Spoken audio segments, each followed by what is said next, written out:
10ਵੀਂ ਕਲਾਸ ਦੇ ਬਹੁਤ ਹੀ ਪਿਆਰੇ ਬੱਚਿਓ, ਸਾਇੰਸ ਵਿਸ਼ੇ ਦਾ 2 ਪਾਠਾਂ ਦਾ ਅੱਜ ਆਪਾਂ ਅਧਿਐਨ ਕਰਾਂਗੇ। ਇੱਕ ਹੈਗਾ ਆਪਣਾ ਬਿਜਲਈ ਤਾਰਾ ਦੇ ਚੁੰਬਕੀ ਪ੍ਰਭਾਵ, ਪਾਠ ਦਾ ਨਾਮ, ਤੇ ਦੂਸਰਾ ਹੈਗਾ ਸਾਡਾ ਵਾਤਾਵਰਨ। ਇਹਨਾਂ ਦੋਨਾਂ ਪਾਠਾਂ ਦੇ ਸੰਬੰਧ ਵਿੱਚ ਤੁਹਾਡਾ 13 ਜਨਵਰੀ 2021 ਨੂੰ ਇੱਕ ਹਫ਼ਤਾਵਾਰੀ ਟੈਸਟ ਹੋਇਆ ਸੀਗਾ, ਤਾਂ ਉਹ ਟੈਸਟ ਦੀ ਹੀ ਆਪਾਂ ਦੁਹਰਾਈ ਕਰ ਰਹੇ ਹਾਂ। ਤਾਂ ਕੋਸ਼ਿਸ਼ ਕਰਨੀ ਹੈ ਕਿ ਇਹ ਸਾਰੇ ਪ੍ਰਸ਼ਨ ਜਿਹੜੇ ਆ ਇਸ ਲੈਕਚਰ 'ਚੋਂ ਤੁਹਾਡੇ ਕਲੀਅਰ ਹੋ ਜਾਣ, ਅਤੇ ਤੁਸੀਂ ਜੇ ਇੱਕ ਵਾਰੀ ਸੁਣ ਕੇ ਨਹੀਂ ਕਲੀਅਰ ਹੋਇਆ ਤਾਂ ਦੂਸਰੀ ਵਾਰੀ ਸੁਣ ਕੇ ਉਹਨੂੰ ਕਲੀਅਰ ਕਰ ਲਓ। ਤਾਂ ਇਹਦੇ ਵਿੱਚ ਮੈਂ ਸਭ ਤੋਂ ਪਹਿਲਾਂ ਤੁਹਾਨੂੰ 5 ਪ੍ਰਸ਼ਨ ਉਹ ਦੱਸਾਂਗਾ ਜਿਹੜੇ ਆਪਣੇ ਆਬਜੈਕਟਿਵ ਟਾਈਪ ਹੁੰਦੇ ਆ, ਭਾਵ ਜਿਨ੍ਹਾਂ 'ਚੋਂ ਇੱਕ ਪ੍ਰਸ਼ਨ ਦੇ 4 ਸੰਭਾਵਿਤ ਉੱਤਰ ਹੁੰਦੇ ਆ, ਉਹਨਾਂ 'ਚੋਂ ਤੁਸੀਂ ਇੱਕ ਸਹੀ ਚੁਣਨਾ ਹੁੰਦਾ। ਤਾਂ ਪਹਿਲਾ ਪ੍ਰਸ਼ਨ ਹੈ ਕਿ ਬਿਜਲਈ ਚੁੰਬਕੀ ਪ੍ਰੇਰਨ ਦੀ ਘਟਨਾ। ਤਾਂ ਪਹਿਲੀ ਆਪਸ਼ਨ ਉਹਦੇ 'ਚ ਹੈਗੀ ਹੈ ਕਿ ਕਿਸੇ ਵਸਤੂ ਨੂੰ ਚਾਰਜ ਕਰਨ ਦੀ ਪ੍ਰਕਿਰਿਆ ਹੈ। ਦੂਸਰਾ ਨੰਬਰ ਹੈ ਕਿ ਕਿਸੇ ਕੁੰਡਲੀ ਤੋਂ ਬਿਜਲਈ ਧਾਰਾ ਪ੍ਰਵਾਹਿਤ ਹੋਣ ਦੇ ਕਾਰਨ ਚੁੰਬਕੀ ਖੇਤਰ ਉਤਪੰਨ ਕਰਨ ਦੀ ਪ੍ਰਕਿਰਿਆ। ਤੀਸਰਾ ਹੈਗਾ ਕੁੰਡਲੀ ਅਤੇ ਚੁੰਬਕ ਦੇ ਵਿੱਚ ਸਾਪੇਖਿਕ ਗਤੀ ਦੇ ਕਾਰਨ ਕੁੰਡਲੀ ਵਿੱਚ ਪ੍ਰੇਰਿਤ ਬਿਜਲਈ ਧਾਰਾ ਪੈਦਾ ਕਰਨਾ। ਚੌਥਾ ਹੈਗਾ ਕਿ ਕਿਸੇ ਬਿਜਲਈ ਮੋਟਰ ਦੀ ਕੁੰਡਲੀ ਨੂੰ ਘੁਮਾਉਣ ਦੀ ਪ੍ਰਕਿਰਿਆ ਹੈ। ਤਾਂ ਇਹਦੇ 'ਚੋਂ ਜਿਹੜਾ ਆਪਣਾ ਸਹੀ ਉੱਤਰ ਹੋਵੇਗਾ ਉਹ ਹੋਵੇਗਾ ਆੜਾ, ਜਿਸ 'ਚ ਲਿਖਿਆ ਗਿਆ ਕਿ ਕਿਸੇ ਕੁੰਡਲੀ ਤੋਂ ਬਿਜਲਈ ਧਾਰਾ ਪ੍ਰਵਾਹਿਤ ਹੋਣ ਦੇ ਕਾਰਨ ਚੁੰਬਕੀ ਖੇਤਰ ਉਤਪੰਨ ਕਰਨ ਦੀ ਪ੍ਰਕਿਰਿਆ। ਬੱਚਿਓ, ਜਿਹੜੀਆਂ ਕਰੇਨਾਂ ਹੁੰਦੀਆਂ, ਜਿਹੜੀਆਂ ਕਿ ਲੋਹੇ ਦੇ ਬਹੁਤ ਵਜ਼ਨ ਨੂੰ ਚੱਕ ਲੈਂਦੀਆਂ ਹਨ, ਉਹਨਾਂ ਦੇ ਵਿੱਚ ਇਸ ਦੀ ਵਰਤੋਂ ਕੀਤੀ ਜਾਂਦੀ ਹੈ। ਤਾਂ ਉਹਦੇ ਵਿੱਚ ਕੀ ਹੁੰਦਾ ਕਿ ਬਿਜਲੀ ਦੀ ਧਾਰਾ ਪ੍ਰਵਾਹਿਤ ਕਰਕੇ ਬਨਾਵਟੀ ਚੁੰਬਕ ਬਣਾਏ ਜਾਂਦੇ ਆ, ਜਿਨ੍ਹਾਂ ਦੀ ਸ਼ਕਤੀ ਬਹੁਤ ਜ਼ਿਆਦਾ ਹੁੰਦੀ ਹੈ। ਤਾਂ ਬਿਜਲਈ ਚੁੰਬਕੀ ਪ੍ਰੇਰਣ ਭਾਵ ਬਿਜਲੀ ਦੇ ਨਾਲ ਚੁੰਬਕ ਪੈਦਾ ਕਰਨ ਦੀ ਪ੍ਰਕਿਰਿਆ। ਤਾਂ ਇਸ ਦਾ ਉੱਤਰ ਆੜਾ ਹੈਗਾ। ਤੀਸਰਾ ਜਿਹੜਾ ਇਸ ਦਾ ਦੂਸਰਾ ਪ੍ਰਸ਼ਨ ਆਪਣੇ ਕੋਲ ਹੈ, ਜਿਹੜਾ ਸਾਡਾ ਵਾਤਾਵਰਨ ਪਾਠ 'ਚੋਂ ਹੈ। ਜਿਹੜਾ ਪਹਿਲਾ ਪ੍ਰਸ਼ਨ ਤੁਹਾਡੇ ਲਈ ਸੀਗਾ ਉਹ ਤੁਹਾਡੇ ਇਸ ਪਾਠ 'ਚੋਂ ਸੀਗਾ, ਜਿਹੜਾ ਆਪਣਾ ਬਿਜਲੀ ਧਾਰਾ ਦੇ ਚੁੰਬਕੀ ਪ੍ਰਭਾਵ ਹੈ। ਤਾਂ ਦੂਸਰਾ ਪ੍ਰਸ਼ਨ ਹੈ ਕਿ ਹੇਠ ਲਿਖਿਆਂ ਵਿੱਚੋਂ ਕਿਹੜਾ ਜੈਵ ਅਵਿਘਟਨਸ਼ੀਲ ਪਦਾਰਥ ਹੈ। ਤਾਂ 4 ਆਪਸ਼ਨ ਆਪਣੇ ਕੋਲੇ, A ਲੱਕੜ, B ਫੁੱਲ, C ਫਲਾਂ ਦੇ ਛਿੱਲੜ, ਤੇ D ਹੈ ਪਲਾਸਟਿਕ। ਤਾਂ ਇਹਦੇ 'ਚੋਂ ਜੈਵ ਅਵਿਘਟਨਸ਼ੀਲ ਪਦਾਰਥ ਭਾਵ ਜਿਨ੍ਹਾਂ ਦਾ ਸੂਖਮ ਜੀਵ ਵਿਘਟਨ ਨਹੀਂ ਕਰ ਸਕਦੇ, ਉਹ ਪਦਾਰਥ ਕਿਹੜਾ ਇਹਨਾਂ 'ਚੋਂ, ਤਾਂ ਉਹ ਹੈਗਾ D ਪਲਾਸਟਿਕ। ਇਹੀ ਕਾਰਨ ਹੈ ਕਿ ਪਲਾਸਟਿਕ ਦੀ ਵਰਤੋਂ 'ਤੇ ਬਹੁਤ ਜ਼ਿਆਦਾ ਬੈਨ ਲਾਇਆ ਜਾਂਦਾ ਹੈ ਕਿ ਸੂਖਮ ਜੀਵ ਇਹਨਾਂ ਦਾ ਵਿਘਟਨ ਨਹੀਂ ਕਰ ਸਕਦੇਗੇ। ਤੀਸਰਾ ਪ੍ਰਸ਼ਨ ਆਪਣੇ ਕੋਲੇ ਕਿ ਜਿਹੜਾ ਸਾਡਾ ਵਾਤਾਵਰਨ ਵਿੱਚੋਂ ਹੀ ਆ, ਉਹ ਵੀ ਕਿ ਹੇਠ ਲਿਖਿਆ ਵਿੱਚੋਂ ਕਿਹੜੇ ਭੋਜਨ ਲੜੀ ਦਾ ਨਿਰਮਾਣ ਕਰਦੇ ਹਨ। ਤਾਂ A ਹੈ ਘਾਹ, ਕਣਕ ਅਤੇ ਅੰਬ, B ਹੈ ਘਾਹ, ਬੱਕਰੀ ਅਤੇ ਮਨੁੱਖ, C ਹੈ ਬੱਕਰੀ, ਗਾਂ ਅਤੇ ਹਾਥੀ, D ਹੈ ਇਸ ਵਿੱਚ ਘਾਹ, ਮੱਛੀ ਅਤੇ ਬੱਕਰੀ। ਤਾਂ ਇਸ ਤੋਂ ਸਹੀ ਭੋਜਨ ਲੜੀ ਕਿਹੜੀ ਹੈ? B ਹੈ, ਜਿਸ ਵਿੱਚ ਘਾਹ, ਬੱਕਰੀ ਅਤੇ ਮਨੁੱਖ। ਘਾਹ ਨੂੰ ਬੱਕਰੀ ਖਾਂਦੀ ਹੈ ਅਤੇ ਬੱਕਰੀ ਨੂੰ ਅਗਾਂਹ ਉਸ ਦਾ ਸੇਵਨ ਮਨੁੱਖ ਕਰ ਸਕਦਾ ਹੈਗਾ। ਤਾਂ ਇੱਕ ਭੋਜਨ ਲੜੀ ਹੈ, ਉਸ ਦਾ ਨਿਰਮਾਣ ਕਰਦੇ ਤਿੰਨੇ ਦੇ ਤਿੰਨੇ ਪੱਧਰ। ਇਹ ਤਿੰਨੇ ਅਲੱਗ-ਅਲੱਗ ਆਹਾਰੀ ਪੱਧਰ ਹੈ, ਘਾਹ ਵੀ, ਬੱਕਰੀ ਵੀ ਅਤੇ ਮਨੁੱਖ ਵੀ। ਚੌਥਾ ਪ੍ਰਸ਼ਨ ਜਿਹੜਾ ਬਿਜਲਈ ਧਾਰਾ ਦੇ ਚੁੰਬਕੀ ਪ੍ਰਭਾਵ 'ਚੋਂ ਹੈ ਕਿ ਠੀਕ ਵਿਕਲਪ ਚੁਣਨਾ ਆਪਾਂ ਕਿ ਕਿਸੇ ਬਿਜਲਈ ਧਾਰਾ ਵਾਲੀ ਸਿੱਧੀ ਲੰਮੀ ਸੋਲੇਨੋਇਡ ਦੇ ਅੰਦਰ ਚੁੰਬਕੀ ਖੇਤਰ। ਊੜਾ ਆਪਣੇ ਕੋਲੇ ਆ 0 ਹੁੰਦਾ ਹੈ, ਆੜਾ ਹੈ ਕਿ ਇਸ ਦੇ ਸਿਰਿਆਂ ਵੱਲ ਜਾਣ ਨਾਲ ਘਟਦਾ ਹੈ, ਈੜੀ ਹੈ ਕਿ ਇਸ ਦੇ ਸਿਰਿਆਂ ਵੱਲ ਜਾਣ ਨਾਲ ਵੱਧਦਾ ਹੈ, ਅਤੇ ਸੱਸਾ ਹੈ ਕਿ ਸਾਰੇ ਬਿੰਦੂਆਂ ਉੱਤੇ ਬਰਾਬਰ ਹੁੰਦਾ ਹੈ। ਤਾਂ ਇਸ ਦਾ ਉੱਤਰ ਸੱਸਾ ਹੈ, ਭਾਵ ਸਾਰੇ ਬਿੰਦੂਆਂ ਉੱਤੇ ਬਰਾਬਰ ਹੁੰਦਾ ਹੈ। ਲੰਮੀ ਸੋਲੇਨੋਇਡ ਜਿਹੜੀ ਹੈਗੀ ਆ, ਬਿਜਲਈ ਧਾਰਾ ਵਾਲੀ ਸਿੱਧੀ ਲੰਮੀ ਸੋਲੇਨੋਇਡ ਦੇ ਅੰਦਰ ਚੁੰਬਕੀ ਖੇਤਰ ਸਾਰੇ ਬਿੰਦੂਆਂ ਉੱਤੇ ਬਰਾਬਰ ਹੁੰਦਾ ਹੈ। ਸੋਲੇਨੋਇਡ ਬਾਰੇ ਤਾਂ ਤੁਹਾਨੂੰ ਪਤਾ ਲੱਗ ਹੀ ਗਿਆ ਹੋਣਾ ਕਿ ਇਹ ਕੀ ਹੁੰਦੀ ਹੈ। ਬਿਲਕੁਲ ਘੁਮਾਵਦਾਰ, ਗੋਲਾਕਾਰ ਘੁਮਾਵਦਾਰ, ਬਹੁਤ ਸਾਰੇ ਘੁਮਾਵਾਂ ਤੋਂ ਮਿਲ ਕੇ ਬਣਾਈ ਹੁੰਦੀ ਹੈ ਇਹ ਚਾਲਕ ਤੋਂ। ਜਿਵੇਂ ਆਪਣੇ ਕਲਚ ਪੈਨਸਲ ਦੇ ਵਿੱਚ ਸਿੱਕੇ ਦੇ ਦੁਆਲੇ ਇੱਕ ਸਪਰਿੰਗ ਹੁੰਦਾ ਹੈ, ਬਿਲਕੁਲ ਉਸੇ ਦੁਆਰਾ ਸੋਲੇਨੋਇਡ ਜਿਹੜਾ ਚਾਲਕ ਨੂੰ ਉਸੇ ਤਰ੍ਹਾਂ ਮੋੜ ਕੇ ਗੋਲਾਕਾਰ ਘੁਮਾਵਦਾਰ ਬਣਾ ਕੇ ਸੋਲੇਨੋਇਡ ਤਿਆਰ ਕੀਤਾ ਜਾਂਦਾ ਹੈਗਾ। ਤਾਂ ਇਹ ਉਸੇ ਸੋਲੇਨੋਇਡ ਦੀ ਗੱਲ ਕਰ ਰਹੇ ਹਾਂ, ਜਿਹਨੂੰ ਆਪਾਂ ਬਿਜਲਈ ਕੁੰਡਲੀ ਵੀ ਕਹਿ ਦਿੰਦੇ ਹੈਗੇ ਹਾਂ। ਤਾਂ ਪੰਜਵਾਂ ਪ੍ਰਸ਼ਨ ਹੈ, ਹੇਠ ਲਿਖਿਆਂ ਵਿੱਚੋਂ ਕਿਹੜਾ ਕਿਸੇ ਲੰਮੀ ਸਿੱਧੀ ਤਾਰ ਦੇ ਨੇੜੇ ਚੁੰਬਕੀ ਖੇਤਰ ਦਾ ਸਹੀ ਵਰਣਨ ਕਰਦਾ ਹੈ। ਤਾਂ ਆਪਸ਼ਨ ਏ ਆਪਣੇ ਕੋਲੇ ਕਿ ਤਾਰ ਦੇ ਉੱਪਰ ਸਿੱਧੀਆਂ ਲੰਬ ਰੂਪੀ ਰੇਖਾਵਾਂ ਦਾ ਬਣਦਾ ਖੇਤਰ। ਆਪਸ਼ਨ ਬੀ ਹੈ ਕਿ ਤਾਰ ਦੇ ਸਮਾਂਤਰ ਸਿੱਧੀਆਂ ਰੇਖਾਵਾਂ ਦਾ ਬਣਦਾ ਖੇਤਰ। ਸੀ ਹੈ ਕਿ ਤਾਰ ਤੋਂ ਪੈਦਾ ਅਰਧਵਿਆਸੀ ਰੇਖਾਵਾਂ ਦਾ ਬਣਦਾ ਖੇਤਰ। ਤੇ ਡੀ ਹੈ ਤਾਰ ਦੇ ਦੁਆਲੇ ਸਮਕੇਂਦਰੀ ਚੱਕਰਾਂ ਦਾ ਬਣਦਾ ਖੇਤਰ। ਤਾਂ ਇਸ ਦਾ ਉੱਤਰ ਡੀ ਹੈ, ਭਾਵ ਤਾਰ ਦੇ ਦੁਆਲੇ ਸਮਕੇਂਦਰੀ ਚੱਕਰਾਂ ਦਾ ਬਣਦਾ ਜਿਹੜਾ ਖੇਤਰ ਹੈ ਜਾਂ ਪੈਟਰਨ ਹੈ, ਉਸ ਨਾਲ ਆਪਾਂ ਲੰਮੀ ਸਿੱਧੀ ਤਾਰ ਦੇ ਨੇੜੇ ਚੁੰਬਕੀ ਖੇਤਰ ਦਾ ਸਹੀ ਵਰਣਨ ਕਰ ਸਕਦੇ ਹਾਂ।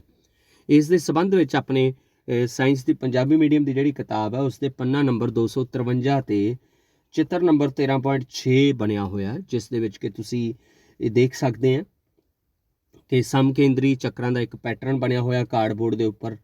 ਪਰ ਉਹ ਸਮਕੇਂਦਰੀ ਚੱਕਰ ਜਿੱਥੇ ਬਣੇ ਹੋਏ ਆ ਉਹਨਾਂ ਦੇ ਬਿਲਕੁਲ ਵਿਚਾਲਿਓਂ ਕਾਰਡਬੋਰਡ ਦੇ ਉੱਪਰ ਥੱਲਿਓਂ ਜਿਹੜੀ ਸਿੱਧੀ ਤਾਰ ਲੰਘਾਈ ਗਈ ਆ, ਜਿਸ ਨੂੰ ਕਿ ਅਗਾਂਹ ਪ੍ਰਤੀਰੋਧ, ਐਮੀਟਰ, ਕੁੰਜੀ ਤੇ ਬੈਟਰੀ ਦੇ ਨਾਲ ਜੋੜਿਆ ਹੋਇਆ। ਤਾਂ ਇਸ ਦਾ ਉੱਤਰ ਆਪਣਾ ਪੰਜਵੇਂ ਦਾ ਡੀ ਹੈ।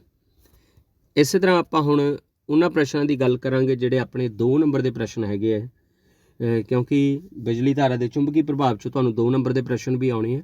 ਜਿਹੜੇ ਸੰਭਾਵਿਤ 2 ਨੰਬਰ ਦੇ ਪ੍ਰਸ਼ਨ ਹੋ ਸਕਦੇ ਆ ਉਹ ਤਿੰਨੇ ਇਸ ਵਿੱਚ ਹੈਗੇ ਆ, ਤੁਸੀਂ ਦੇਖ ਲੈਣੇ ਆ। ਪਹਿਲਾ ਪ੍ਰਸ਼ਨ ਇਸ ਵਿੱਚ ਹੈਗਾ ਕਿ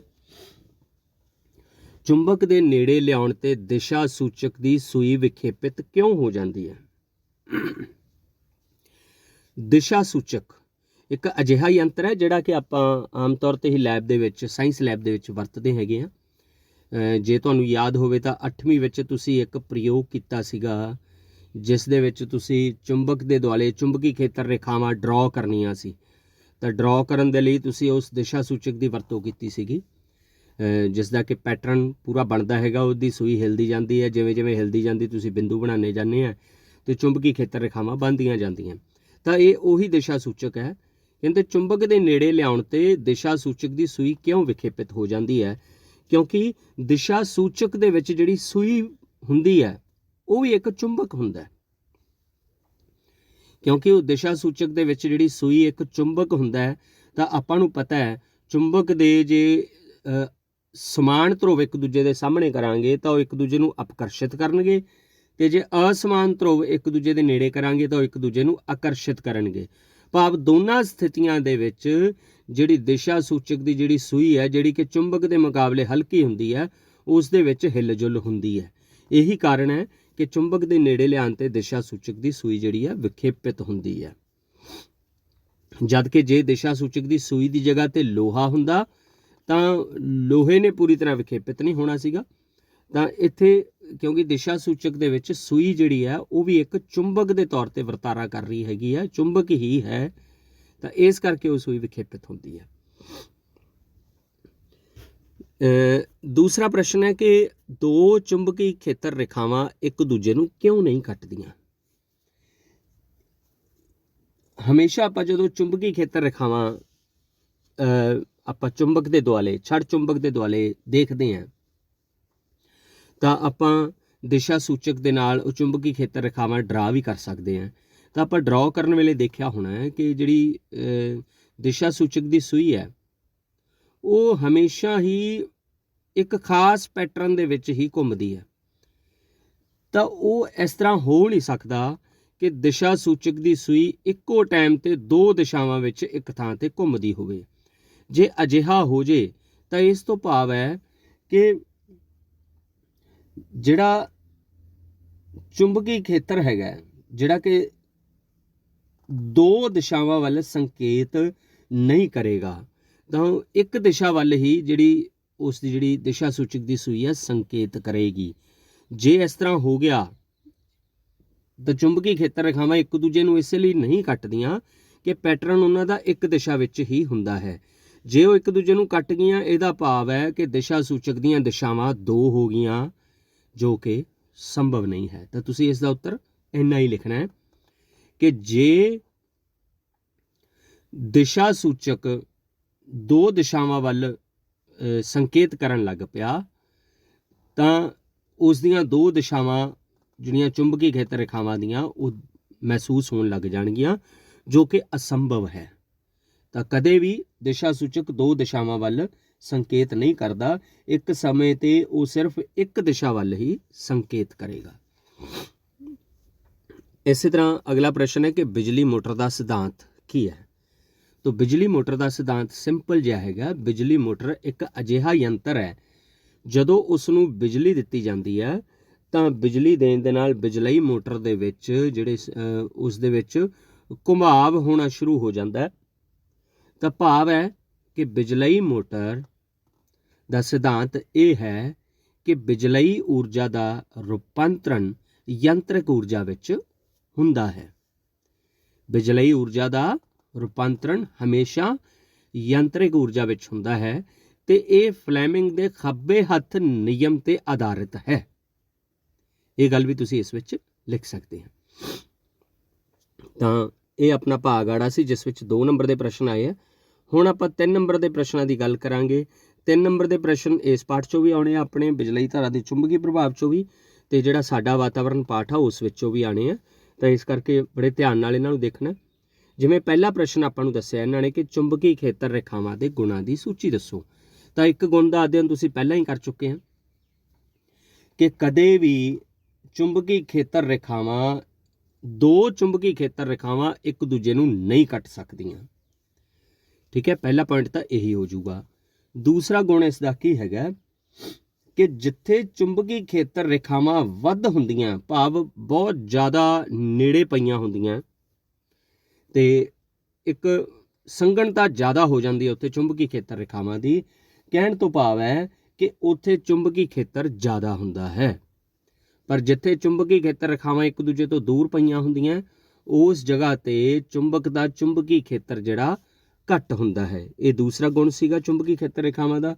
ਤੀਸਰਾ ਗੁਣ ਇਹਨਾਂ ਦਾ ਜਿਹੜਾ ਹੈਗਾ, ਜਿਹੜਾ ਕਿ ਤੁਸੀਂ ਦਿਸ਼ਾ ਸੂਚਕ ਦੇ ਰਾਹੀਂ ਨੋਟ ਵੀ ਕੀਤਾ ਹੋਣਾ ਚੁੰਬਕ ਦੇ ਦੁਆਲੇ, ਕਿ ਜਦੋਂ ਤੁਸੀਂ ਚੁੰਬਕ ਦੇ ਉੱਤਰੀ ਧਰੁਵ ਵਾਲੇ ਪਾਸੇ ਦਿਸ਼ਾ ਸੂਚਕ ਰੱਖਿਆ ਸੀਗਾ ਤਾਂ ਐਰੋ ਵਾਲਾ ਪਾਸਾ ਜਿਹੜਾ ਹੈਗਾ ਉਹ ਉੱਤਰ ਤੋਂ ਉਲਟ ਵਾਲੇ ਪਾਸੇ ਗਿਆ ਸੀਗਾ, ਜਿਸ ਤੋਂ ਕਹਿ ਸਕਦੇ ਹਾਂ ਕਿ ਚੁੰਬਕੀ ਖੇਤਰ ਰੇਖਾਵਾਂ ਜਿਹੜੀਆਂ ਉੱਤਰੀ ਧਰੁਵ ਤੋਂ ਸ਼ੁਰੂ ਹੁੰਦੀਆਂ ਹਨ ਅਤੇ ਦੱਖਣੀ ਧਰੁਵ 'ਤੇ ਜਾ ਕੇ ਉਹ ਖਤਮ ਹੋ ਜਾਂਦੀਆਂ ਹਨ। ਤਾਂ ਹਮੇਸ਼ਾ ਚੁੰਬਕੀ ਖੇਤਰ ਰੇਖਾਵਾਂ ਦੀ ਦਿਸ਼ਾ ਉੱਤਰੀ ਧਰੁਵ ਤੋਂ ਦੱਖਣੀ ਧਰੁਵ ਵੱਲ ਹੁੰਦੀ ਹੈ, ਚਾਹੇ ਉਹ ਚੁੰਬਕ ਦੇ ਉੱਪਰਲੇ ਪਾਸੇ ਆਪਾਂ ਡਰਾਅ ਕੀਤੀਆਂ ਹੋਣ ਤੇ ਚਾਹੇ ਆਪਾਂ ਚੁੰਬਕ ਦੇ ਥੱਲੜੇ ਪਾਸੇ ਉਹਨੂੰ ਡਰਾਅ ਕੀਤਾ ਹੋਵੇ। ਤਾਂ ਇਹ 3 ਪੁਆਇੰਟ ਹੈ ਜਿਹੜੇ ਬੜੇ ਇੰਪੋਰਟੈਂਟ ਹੈ। ਤੁਸੀਂ 3 ਪੁਆਇੰਟ ਲਿਖਣੇ ਆ 3 ਨੰਬਰ ਦੇ ਵਿੱਚ। 6ਵਾਂ ਪ੍ਰਸ਼ਨ ਹੈ ਕਿ ਜੈਵਿਕ ਵਧਾਓ ਕੀ ਹੈ। ਕੀ ਪ੍ਰਸਥਿਤਕ ਪ੍ਰਬੰਧ ਦੇ ਭਿੰਨ-ਭਿੰਨ ਪੱਧਰਾਂ ਉੱਤੇ ਜੈਵਿਕ ਵਧਾਓ ਦਾ ਪ੍ਰਭਾਵ ਵੱਖ-ਵੱਖ ਹੋਵੇਗਾ। ਬੱਚਿਓ, ਆਪਾਂ ਨੂੰ ਪਤਾ ਹੋਣਾ ਚਾਹੀਦਾ ਇਸ ਗੱਲ ਦਾ ਕਿ ਜੈਵਿਕ ਵਧਾਓ ਦਾ ਭਾਵ ਕੀ ਹੈ। ਆਪਾਂ ਜੋ ਭੋਜਨ ਖਾਂਦੇ ਹਾਂ, ਜਦੋਂ ਵੀ ਕਿਸੇ ਫਸਲ ਨੂੰ ਉਗਾਇਆ ਜਾਂਦਾ ਉਸ ਵਿੱਚ ਬਹੁਤ ਸਾਰੇ ਰਸਾਇਣ ਜਿਹੜੇ ਸਪਰੇਅ ਕੀਤੇ ਜਾਂਦੇ ਆ, ਕੀਟਨਾਸ਼ਕ ਸਪਰੇਅ ਕੀਤੇ ਜਾਂਦੇ ਆ ਜਾਂ ਰਸਾਇਣਿਕ ਖਾਦਾਂ ਸਪਰੇਅ ਕੀਤੀਆਂ ਜਾਂਦੀਆਂ, ਤਾਂ ਉਹਦੇ 'ਚੋਂ ਜਿਹੜੇ ਰਸਾਇਣ ਹੈ ਉਹ ਪੌਦਿਆਂ ਦੇ ਵਿੱਚ ਦਾਖਲ ਹੋ ਜਾਂਦੇ ਹਨ।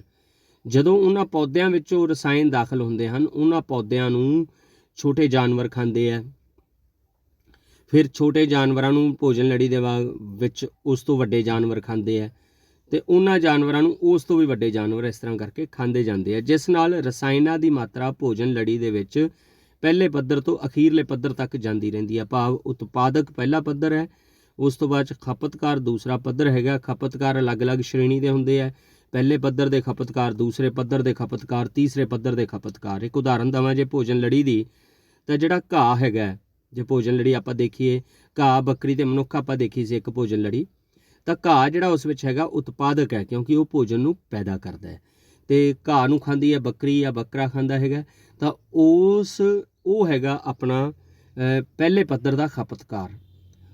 ਤਾਂ ਮਨੁੱਖ ਨੇ ਬੱਕਰੇ ਦਾ ਮੀਟ ਖਾਧਾ ਤਾਂ ਮਨੁੱਖ ਹੋਇਆ ਦੂਸਰੇ ਪੱਧਰ ਦਾ ਖਪਤਕਾਰ। ਤਾਂ ਇਹ ਹਰ ਪੱਧਰ ਦੇ ਉੱਤੇ ਰਸਾਇਣ ਜਾਣਗੇ ਜਿਹੜੇ ਉਸ ਭੋਜਨ ਦਾ ਸੇਵਨ ਕਰਨਗੇ। ਪਰ ਜੈਵਿਕ ਪੱਧਰ, ਜੈਵਿਕ ਵਧਾਓ ਜਿਹੜਾ ਸਭ ਤੋਂ ਵੱਧ ਕਿਹੜੇ ਪੱਧਰ 'ਤੇ ਹੋਵੇਗਾ, ਸਭ ਤੋਂ ਉੱਪਰਲੇ ਆਹਾਰੀ ਪੱਧਰ ਦੇ ਵਿੱਚ ਜੈਵਿਕ ਵਧਾਓ ਦਾ ਪ੍ਰਭਾਵ ਵੱਧ ਹੋਵੇਗਾ। ਭਾਵ ਜਿਵੇਂ ਮਨੁੱਖ ਹੈ, ਮਨੁੱਖ ਉਹਨਾਂ ਛੋਟੇ-ਛੋਟੇ ਜੀਵਾਂ ਨੂੰ ਖਾਂਦਾ ਹੈ ਤਾਂ ਮਨੁੱਖ ਦੇ ਵਿੱਚ ਉਸ ਦਾ ਪ੍ਰਭਾਵ ਵੱਧ ਹੋਵੇਗਾ, ਜਦਕਿ ਛੋਟੇ ਜੀਵ ਵਿੱਚ ਉਸ ਦਾ ਪ੍ਰਭਾਵ ਘੱਟ ਹੋਵੇਗਾ, ਕਿਉਂਕਿ ਛੋਟੇ ਜੀਵਾਂ ਦੇ ਵਿੱਚ ਉਹਨਾਂ ਰਸਾਇਣਾਂ ਦੀ ਮਾਤਰਾ ਮਨੁੱਖ ਦੇ ਮੁਕਾਬਲੇ ਬਹੁਤ ਘੱਟ ਹੈ, ਜੇ ਆਪਾਂ ਸੰਘਣਤਾ ਉਹਨਾਂ ਦੀ ਦੇਖ ਲਈਏ। ਤਾਂ ਇਸ ਕਰਕੇ ਭਿੰਨ-ਭਿੰਨ ਪੱਧਰਾਂ ਉੱਤੇ ਜੈਵਿਕ ਵਧਾਓ ਦਾ ਪ੍ਰਭਾਵ ਵੀ ਵੱਖ-ਵੱਖ ਹੋਵੇਗਾ, ਜੇ ਆਪਾਂ ਪਹਿਲੇ ਪੱਧਰ ਦੀ ਗੱਲ ਕਰ ਰਹੀਏ ਭਾਵ ਘਾਹ ਨੂੰ ਜੇ ਕੀਟ ਨੇ ਖਾਧਾ ਤਾਂ ਉਹਦੇ ਵਿੱਚ ਉਹਦਾ ਪ੍ਰਭਾਵ ਵੱਖ ਹੈ, ਅਤੇ ਜੇ ਅਗਾਂਹ ਮਨੁੱਖ ਨੇ ਉਹਨਾਂ ਨੂੰ ਖਾਧਾ ਤਾਂ ਮਨੁੱਖ ਵਿੱਚ ਉਸ ਦਾ ਪ੍ਰਭਾਵ ਜ਼ਿਆਦਾ ਖਤਰਨਾਕ ਹੋਵੇਗਾ, ਵੱਧ ਹੋਵੇਗਾ। ਤਾਂ ਇਸ ਦਾ ਤੁਹਾਨੂੰ ਕਲੀਅਰ ਹੋਵੇਗਾ ਕਿ ਜੈਵਿਕ ਵਧਾਓ ਕੀ ਹੈ, ਕਿ ਰਸਾਇਣਾਂ ਦਾ ਭੋਜਨ ਲੜੀ ਵਿੱਚ ਵੱਖ-ਵੱਖ ਪੱਧਰਾਂ ਵਿੱਚ ਦਾਖਲ ਹੋਣਾ ਅਤੇ ਰਸਾਇਣਾਂ ਦੀ ਮਾਤਰਾ ਦਾ ਵੱਧਦੇ ਜਾਣਾ, ਉਸ ਨੂੰ ਆਪਾਂ ਜੈਵਿਕ ਵਧਾਓ ਕਹਿੰਦੇ ਹਾਂ, ਅਤੇ ਭਿੰਨ-ਭਿੰਨ ਪੱਧਰਾਂ ਉੱਤੇ ਇਸ ਦਾ ਪ੍ਰਭਾਵ ਵੀ ਵੱਖ-ਵੱਖ ਹੋਵੇਗਾ। ਅਤੇ ਅਖੀਰਲਾ ਪ੍ਰਸ਼ਨ ਜਿਹੜਾ ਆਪਣਾ 3 ਨੰਬਰ ਦਾ ਹੈਗਾ, ਉਹ ਹੈਗਾ ਕਿ ਓਜ਼ੋਨ ਪਰਤ ਦੀ ਹਾਨੀ ਸਾਡੇ ਲਈ ਚਿੰਤਾ ਦਾ ਵਿਸ਼ਾ ਹੈ। ਇਸ ਹਾਨੀ ਨੂੰ ਘੱਟ ਕਰਨ ਲਈ ਕੀ ਕਦਮ ਉਠਾਏ ਗਏ ਹਨ? ਬਿਲਕੁਲ, ਓਜ਼ੋਨ ਪਰਤ ਜਿਹੜੀ ਆ ਆਪਣੀ ਧਰਤੀ ਦੀ ਸਤ੍ਹਾ ਤੋਂ 40-50 ਕਿਲੋਮੀਟਰ ਦੀ ਉਚਾਈ ਦੇ ਉੱਤੇ ਸਥਿਤ ਹੈਗੀ ਹੈ, ਜਿਹੜਾ ਕਿ ਧਰਤੀ ਦਾ ਇੱਕ ਗਿਲਾਫ ਹੈ। ਇਸ ਦਾ ਕੰਮ ਕੀ ਹੈ ਕਿ ਸੂਰਜ ਤੋਂ ਜਿਹੜੀਆਂ 3 ਕਿਰਨਾਂ ਆਉਂਦੀਆਂ ਹੈਗੀਆਂ, ਉਹਨਾਂ ਵਿੱਚੋਂ ਪਰਾਵੈਂਗਨੀ ਕਿਰਨਾਂ ਨੂੰ ਇਹ ਵਾਪਸ ਪਰਾਵਰਤਿਤ ਕਰ ਦਿੰਦੀ ਆ ਓਜ਼ੋਨ ਪਰਤ, ਕਿਉਂਕਿ ਜੇ ਉਹ ਪਰਾਵੈਂਗਨੀ ਕਿਰਨਾਂ ਧਰਤੀ ਦੇ ਵਾਯੂਮੰਡਲ ਵਿੱਚ ਦਾਖਲ ਹੋ ਗਈਆਂ ਤਾਂ ਆਪਣੇ ਵਿੱਚ ਚਮੜੀ ਦਾ ਕੈਂਸਰ, ਅੱਖਾਂ ਖਰਾਬ ਹੋ ਜਾਣਗੀਆਂ ਮਨੁੱਖ ਦੀਆਂ ਜਾਂ ਜਾਨਵਰਾਂ ਦੀਆਂ, ਜਾਂ ਇਸੇ ਤਰ੍ਹਾਂ ਜਿਹੜੇ ਪੌਦੇ ਆ ਉਹਨਾਂ ਦੇ ਸੈੱਲ ਨਸ਼ਟ ਹੋ ਜਾਣਗੇ। ਤਾਂ ਓਜ਼ੋਨ ਪਰਤ ਦੇ ਕਰਕੇ ਜਿਹੜੀ ਆਪਾਂ ਉਸ ਤੋਂ ਬਚੇ ਹੋਏ ਹਾਂ, ਜੇ ਇਹ ਓਜ਼ੋਨ ਪਰਤ ਨਾ ਹੋਵੇ ਤਾਂ ਪਰਾਵੈਂਗਨੀ ਕਿਰਨਾਂ ਨਾਲ ਹਾਲੇ ਤੱਕ ਪਤਾ ਨਹੀਂ ਕਿੰਨੇ ਬੰਦਿਆਂ ਦੇ ਵਿੱਚ ਉਸ ਦਾ ਨੁਕਸਾਨ ਹੋ ਚੁੱਕਿਆ ਹੋਣਾ ਸੀ। ਤਾਂ ਇਹ ਚਿੰਤਾ ਦਾ ਵਿਸ਼ਾ ਕਿਉਂ ਹੈ? ਕਿਉਂਕਿ 1984 ਦੇ ਵਿੱਚ ਅੰਟਾਰਕਟਿਕਾ ਦੇ ਉੱਪਰ ਇੱਕ ਓਜ਼ੋਨ ਪਰਤ ਦੇ ਵਿੱਚ ਛੇਕ ਜਿਹੜਾ ਸੀਗਾ ਉਹ ਮਹਿਸੂਸ ਕੀਤਾ ਗਿਆ, ਜਿਸ ਤੋਂ ਇਹ ਅੰਦਾਜ਼ਾ ਲਗਾਇਆ ਗਿਆ ਕਿ ਕੁਝ ਧਰਤੀ ਵਿੱਚੋਂ ਇਸ ਤਰ੍ਹਾਂ ਦੇ ਪਦਾਰਥ ਪੈਦਾ ਹੋ ਰਹੇ ਹੈ ਜਿਹੜੇ ਉਸ ਓਜ਼ੋਨ ਪਰਤ ਨੂੰ ਨਸ਼ਟ ਕਰ ਰਹੇ ਹਨ। ਤਾਂ ਉਹ ਪਦਾਰਥ ਕਿਹੜੇ ਸੀਗੇ ਜਿਹੜੇ ਓਜ਼ੋਨ ਪਰਤ ਨੂੰ ਨਸ਼ਟ ਕਰ ਰਹੇ ਆ? ਜਦੋਂ ਵਿਗਿਆਨੀਆਂ ਨੇ ਇਸ ਦਾ ਅਧਿਐਨ ਕੀਤਾ ਤਾਂ ਉਹ ਪਦਾਰਥ ਸੀਗੇ ਕਲੋਰੋਫਲੋਰੋਕਾਰਬਨ, ਜਿਹੜੇ ਕਿ ਪੈਦਾ ਕਿੱਥੋਂ ਹੁੰਦੇ ਆ? ਫਰਿੱਜ ਦੇ ਵਿੱਚੋਂ, ਜਾਂ AC ਦੇ ਵਿੱਚੋਂ, ਜਾਂ ਕਈ ਆਪਾਂ ਜਦੋਂ ਕੋਈ ਸਪਰੇਅ ਕਰਨੀ ਹੁੰਦੀ ਹੈ ਤਾਂ ਉਹਦੇ ਵਿੱਚ ਪੂਰਾ ਪ੍ਰੈਸ਼ਰ ਕ੍ਰੀਏਟ ਕਰਨ ਦੇ ਲਈ ਉਸ ਵਿੱਚ ਕਲੋਰੋਫਲੋਰੋਕਾਰਬਨ ਪਾਏ ਜਾਂਦੇ ਆ, ਚਾਹੇ ਉਹ ਕਿਸੇ ਤਰ੍ਹਾਂ ਦਾ ਕੋਈ ਇਨਹੇਲਰ ਹੈ ਜਾਂ ਉਹ ਕੋਈ ਵੀ ਪਰਫਿਊਮ ਹੈ, ਤਾਂ ਉਹਨਾਂ ਵਿੱਚ ਕਲੋਰੋਫਲੋਰੋਕਾਰਬਨ ਪਾਏ ਜਾਂਦੇ ਆ। ਤਾਂ ਸਰਕਾਰ ਨੇ ਇਸ ਹਾਨੀ ਨੂੰ ਘੱਟ ਕਰਨ ਲਈ ਕੀ ਕਦਮ ਚੁੱਕੇ ਹੈ? ਉਹਨਾਂ ਨੇ ਅਜਿਹੇ ਫਰਿੱਜਾਂ ਦਾ ਅਤੇ ਏਸੀਆਂ ਦਾ ਨਿਰਮਾਣ ਸ਼ੁਰੂ ਕਰਤਾ ਜਿਨ੍ਹਾਂ ਵਿੱਚ ਕਲੋਰੋਫਲੋਰੋਕਾਰਬਨ ਨਹੀਂ ਪੈਦਾ ਹੋਣਗੇ। ਭਾਵ ਉਹਨਾਂ ਫਰਿੱਜਾਂ ਜਾਂ ਏਸੀਆਂ ਦੇ ਉੱਪਰ ਲਿਖਿਆ ਹੁੰਦਾ ਹੈ ਕਿ CFC ਫ੍ਰੀ। CFC ਫ੍ਰੀ ਦਾ ਭਾਵ ਹੈ ਕਿ ਇਸ ਵਿੱਚੋਂ ਕਲੋਰੋਫਲੋਰੋਕਾਰਬਨ ਨਹੀਂ ਪੈਦਾ ਹੋਣਗੇ। ਤਾਂ